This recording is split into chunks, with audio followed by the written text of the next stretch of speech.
நம்ம இன்றைக்கி வீடியோவில் இடியப்பம் எப்படி செய்யணும்னு பார்க்க போகிறோம். அதுக்கு நான் பேனில் 1½ கப் அளவுக்கு தண்ணி ஊற்றி அதில் உப்பு எண்ணெய் இரண்டையும் சேர்த்து கொதிக்க விட்டேன். 2 கப் அரிசி மாவு சேர்த்து ஸ்டவ்வை ஆஃப் பண்ணிட்டேன்.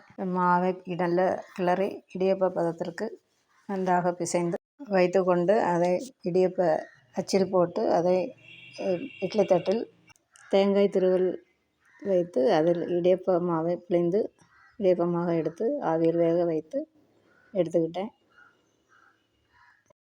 மீதி இருந்த மாவை அகலமான இடியப்ப தட்டில் வைத்து அதுவும் தேங்காய் துருவல் போட்டு வேக வைத்து அதையும் எடுத்து வச்சுக்கிட்டேன். ரொம்பவே மிருதுவாக இருந்தது, டேஸ்டியாக இருந்தது. இதற்கு சாம்பார் வைத்து சாப்பிட்டோம்.